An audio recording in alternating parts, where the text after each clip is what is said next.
A kú déédé àsìkò yìí, kókó inú ìwé ìròyìn la mú wá fún yín láti inú àwọn ìwé ìròyìn ilẹ̀ Nàìjíríà. Orúkọ tèmi ni Ọmágbémisọ́lá Ọmọlọ́rọ̀mádẹ. Ẹgbẹ́ òṣèlú All Progressives Congress (APC) tó ń ṣèjọba lọ́wọ́, ẹgbẹ́ African Democratic Congress (ADC) àti ẹgbẹ́ òṣèlú People's Democratic Party (PDP) jọ ní fàákájà lánàá lórí àbájáde èsì ìdìbò by-election tí ó wáyé ní ọjọ́ Àbámẹ́ta jákèjádò constituency mẹ́rìndínlógún ní ìpínlẹ̀ 12. Bí APC ṣe gba ọ̀pọ̀lọpọ̀ ìjókòó ni PDP ṣe àkọọ́lẹ̀ àṣeyọrí ní ìlú Ìbàdàn, ìpínlẹ̀ Ọ̀yọ́ àti ìpínlẹ̀ Adamawa. NNPP ṣe àṣeyọrí ní ìpínlẹ̀ Kano, APGA gba ìpínlẹ̀ Anambra, ṣùgbọ́n ADC kò rí nǹkan kan mú nínú gbogbo constituency. APC gba constituency 12, APGA gba 2, PDP àti NNPP ní ẹyọ kọ̀ọ̀kan. ADC bu ẹnu àtẹ́ lu ìdìbò yìí bí ó ti ní ó kún fún ìkóniláyàjẹ, màgòmágó àti jìbìtì. Nínú àtẹ̀jáde àná ni alukoro ẹgbẹ́ ADC Bọ́lájí Abdullahi ti tẹnumọ́ wípé àbájáde ìdìbò kò ṣe àpẹẹrẹ agbára ẹgbẹ́ wọn gẹ́gẹ́ bí ẹgbẹ́ ìdàpọ̀ tòótọ́ fún àwọn adarí alátakò. Ó ní ìbò yìí tún ti ṣe àfihàn bí ètò ìdìbò ṣe dìmẹ́rí sí lórílẹ̀-èdè lábẹ́ ìṣèjọba Ààrẹ Bọ́lá Tinubu àti ẹgbẹ́ APC. ADC tí wọ́n ṣíṣọ lójú ní ọjọ́ kìíní oṣù keje gẹ́gẹ́ bí ẹgbẹ́ ìdàpọ̀ pẹ̀lú àwọn alágbára adarí òṣèlú bíi igbákejì ààrẹ ìjẹta Àtíkù Abubakar, gómìnà àná fún ìpínlẹ̀ Anambra Peter Obi, gómìnà àná fún ìpínlẹ̀ Rivers Rotimi Amaechi àti gómìnà àná fún ìpínlẹ̀ Kaduna Nasir El-Rufai ní ìrètí wà wípé wọn yóò lo àǹfààní ìdìbò ọjọ́ Àbámẹ́ta fi dán bí agbára wọn ṣe pọ̀ tó síwájú ìdìbò ọdún 2027. Nígbà tí wọ́n fèsì ní ADC ṣe ẹ̀sùn wípé ìbò ọ̀hún kún fún fàákájà, ríra ìbò, màgòmágó àti bẹ́ẹ̀ bẹ́ẹ̀ lọ. Wọ́n ní pẹ̀lú gbogbo ohun tí ó ṣẹlẹ̀ ní ọjọ́ Àbámẹ́ta, kí wọ́n má rí ìbò yìí gẹ́gẹ́ bí ìdánwò fún agbára wọn, ṣùgbọ́n kí wọ́n fi mọ bí ìwà ìbàjẹ́ ṣe wà láwùjọ sí tako ìfẹ́ ará ìlú. ADC ṣe ẹ̀sùn wípé ní ìpínlẹ̀ kan ni wọ́n ti wọ́gilé gbogbo ìbò ibẹ̀ lẹ́yìn ìṣẹ̀lẹ̀ jíjá àpótí ìbò gbà àti ìkóniláyàjẹ tí wọ́n ṣe fún àwọn olùdìbò. Wọ́n ní nígbà tí ará ìlú ò bá lè di ìbò láìsí ìfòyà tàbí ìtàbùkù, èyí ṣe àpẹẹrẹ ìṣelòdì sófin ẹ̀tọ́ ọmọnìyàn. Wọ́n tún ṣe ẹ̀sùn wípé ní ìpínlẹ̀ kan ni wọ́n ti ká $25.9 million mọ́ ẹnìkan lọ́wọ́ tí ó fẹ́ fi ra ìbò. Èyí kò fi ara pamọ́ rárá, ó ti di bárakú fún ètò ìdìbò lábẹ́ ìṣèjọba APC. Ẹ̀kúnrẹ́rẹ́ ìròyìn yìí wà nínú ìwé ìròyìn Punch tó jáde lónìí. Ìjọba ìpínlẹ̀ Katsina ti fìdí ẹ̀ múlẹ̀ wípé àwọn 62 tí wọ́n jí gbé ni wọ́n jàjàbọ́ lákàtà àwọn ajínigbé lẹ́yìn ìdúgbàmù láti inú ọkọ̀ ológun ojú òfurufú sí ibi ìpàgọ́ ògbólógbòó adàlúrú kan. Muhammadu Fulani ní ìjọba ìbílẹ̀ Damusa. Kọmíṣánná fún ààbò abẹ́nú Dókítà Nasir Muazu ni ó fìdí ìṣẹ̀lẹ̀ yìí múlẹ̀ nínú àtẹ̀jáde òní ní ìpínlẹ̀ Katsina. Muazu ní ọkọ̀ jagunjagun NAF ni wọ́n fi tọpinpin àwọn adàlúrú agbègbè Jigawa sí Sawai lẹ́nu ibodè pẹ̀lú Zamfara. Ó ní 12 nínú àwọn tí wọ́n jí gbé yìí ni wọ́n ń gba ìtọ́jú lọ́wọ́ ní ilé ìwòsàn ìjọba Matasu, nígbà tí àwọn 16 wà ní ilé ìwòsàn ológun ní Kaiga Malamai.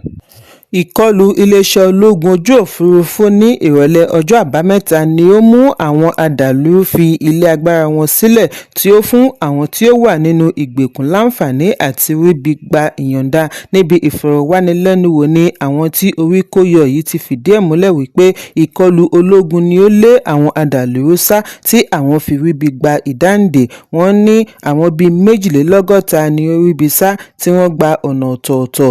Ọ̀pọ̀ àwọn wọ̀nyí ni wọ́n jí gbé láti abúlé Sayaya níbi ìkọlù tí ó wáyé ní alẹ́ ọjọ́ Ajé ọjọ́ 11 oṣù kẹjọ ọdún 2025 láti ọ̀dọ̀ ẹgbẹ́ àwọn Fúlàní tó ti ń da àdúgbò Matazu, Kanka, Donsima àti àwọn apá ìpínlẹ̀ Kano láàmú. Muazu ní ìjọba ti darí ikọ̀ ológun Quick Response Wing lọ agbègbè yìí láti lọ mú àlàáfíà jọba ní ìjọba ìbílẹ̀ Bakori àti Matazu bí wọ́n ti ń wá gbogbo agbègbè bóyá wọ́n á rí àwọn mìíràn nínú ìgbèkùn.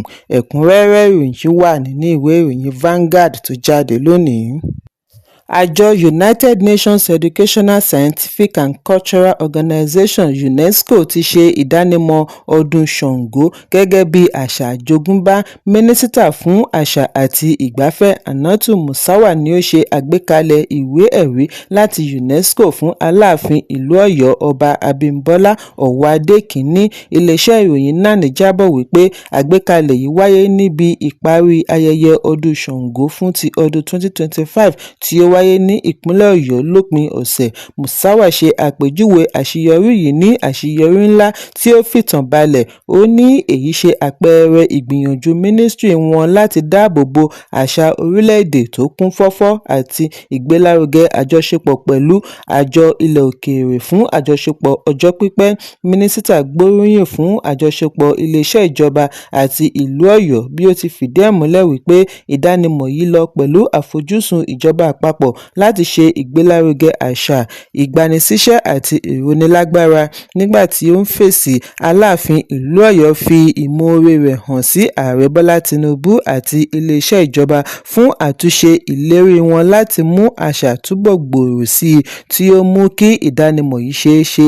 Bákan náà ni ọba tó fi àfojúsùn wọn hàn fún ìfọwọ́sowọ́pọ̀ pẹ̀lú ìjọba àpapọ̀ àti mínísítírì láti jọ pawọ́pọ̀ ṣe ìdánimọ̀ àṣà lágbàáyé. Ẹ̀kúnrẹ́rẹ́ ìròyìn yìí wà nínú ìwé ìròyìn Punch tó jáde lónìí.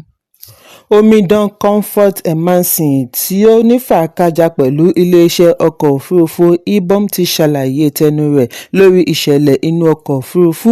Lórí ẹ̀rọ abánidọ́rẹ̀ẹ́ Instagram @softcomy ni Emansin ti ṣe ẹ̀sùn wípé òṣìṣẹ́bìnrin inú ọkọ̀ flight hostess tí wọ́n pe orúkọ rẹ̀ ní Julian Edwards ni ó fi tipátipá fa irun tí ó dé mọ́rí, já góòlù ọrùn rẹ̀ tí ó tún ba ẹ̀rọ ìbánisọ̀rọ̀ rẹ̀ jẹ́. Ó ní ìdojúkọ yìí bẹ̀rẹ̀ níbi ó ti ń gbìyànjú àti pa ẹ̀rọ ìbánisọ̀rọ̀ rẹ̀ níbi àyẹ̀wò pre-flight checks kí wọ́n tó gbéra.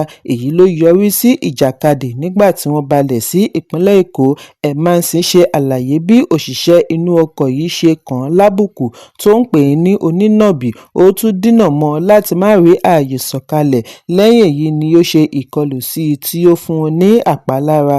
Emansin kérora wípé ìṣẹ̀lẹ̀ yìí ti dá ọgbẹ́ ọkàn sílẹ̀ fún un, pàápàá jùlọ bí ìhòòhò rẹ̀ ṣe gba gbogbo orí ẹ̀rọ abánidọ́rẹ̀ẹ́ àti ayélujára.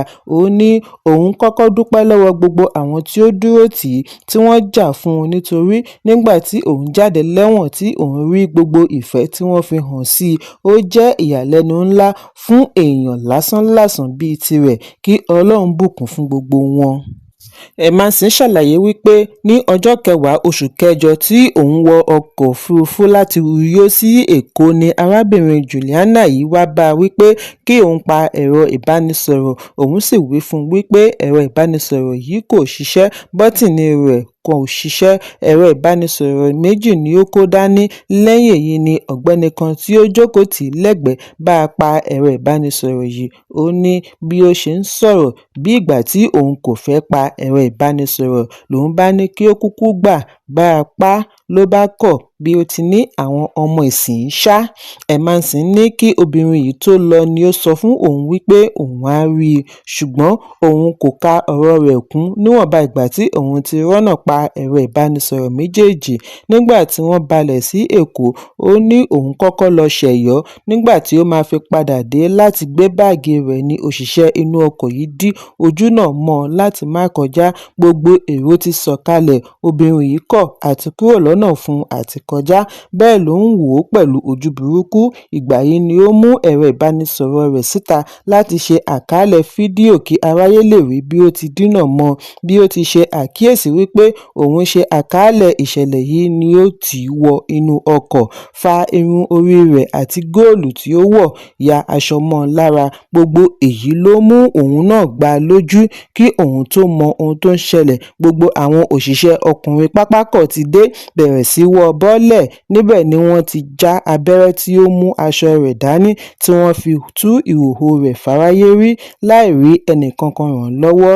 Ní ìhòòhò yìí ni wọ́n rí ṣe àkàálẹ̀ tí wọ́n fi ránṣẹ́ sí gbogbo àgbáyé. Emerson ní ìṣẹ̀lẹ̀ yìí pọ̀ ju agbára rẹ̀ lọ, ìbànújẹ́ ńlá ni ó jẹ́ fún un, kò lè bóde mọ́ nítorí ìhòòhò rẹ̀ tó fọ́n kálé. Kódà àwọn mìíràn ti sọ ọ́ di stíkà ní báyìí. Ó ní òun kò mọ bí òun ṣe fẹ́ máa jáde síta fún iṣẹ́ nítorí iṣẹ́ agbaṣẹ́ṣe ilé lòun ń ṣe, real estate, láì jẹ́ wípé ọmọ rẹ̀ ni wọ́n ń wò. Báwo lòun ṣe fẹ́ ṣàlàyé èyí fún ọmọ tí kò tíì bí tàbí ọkọ tí ó bá fẹ́ sílé? Ó ní àwọn mìíràn ti ń fi àtẹ̀jíṣẹ́ yẹ̀yẹ́ ránṣẹ́ sí i. Òun kì í sì ṣe oníjọ̀gbọ̀n ènìyàn. Òun kò ṣe lòdì sí ẹ̀rọ ìbánisọ̀rọ̀ tí wọ́n ní kí òun pa kí ó tó yọrí sí fàákájà. Ẹ̀kúnrẹ́rẹ́ ìròyìn yìí wà nínú ìwé ìròyìn Vanguard tó jáde lónìí. Agbẹnusọ ààrẹ Bọ́lá Tinubu Báyọ̀ Ọ̀nànúgà ti dá yẹ̀yẹ́ ẹgbẹ́ ìdàpọ̀ Coalition ADC sílẹ̀ lẹ́yìn ìdìbò tí ó wáyé ní ọjọ́ Àbámẹ́ta. Lówùúrọ̀ òní lórí ẹ̀rọ abánidọ́rẹ̀ẹ́ X ni Ọ̀nànúgà ti ṣe àfihàn àwòrán Àtíkù Abubakar, Peter Obi àti Nasir El-Rufai pẹ̀lú àkọlé tí ó kọ wípé "Báwo lọjà?". Yẹ̀yẹ́ yìí ni àwọn kan rí tí wọ́n fi ń béèrè pàtàkì àti agbára ẹgbẹ́ ìdàpọ̀ alátakò lórí ọ̀rọ̀ òṣèlú orílẹ̀-èdè. Ìròyìn jábọ̀ wípé àwọn adarí ẹgbẹ́ alátakò tí wọ́n ń lépa àti yọ ààrẹ Bọ́lá Tinubu nípò ní ọdún 2027 náà bá wọn kópa nínú ìdìbò ọjọ́ Àbámẹ́ta láti fi mọ bí wọ́n ṣe gbayì tó láwùjọ. Ṣùgbọ́n ìwádìí jẹ́ kó di mímọ̀ wípé ẹgbẹ́ òṣèlú APC ni ó palẹ̀mọ́ ọ̀pọ̀lọpọ̀ àga. Lẹ́yìn náà ni PDP àti NNPP tí wọ́n rí díẹ̀díẹ̀ mú. Ẹ̀kúnrẹ́rẹ́ ìròyìn yìí wà nínú ìwé ìròyìn Daily Post tó jáde lónìí. Kókó inú ìwé ìròyìn tòní kò ní jù báyìí lọ. Ẹ pàdé mi ní ìrọ̀lẹ́ fún àkọ́tún ìròyìn. Kí a tó lọ, ẹ má ṣaláì fi àkíyèsí yín ránṣẹ́ kí ẹ sì bá wa subscribe sójú náà wa lórí YouTube kí kókó inú ìwé ìròyìn lè máa tẹ̀ yín lọ́wọ́ ní kíákíá.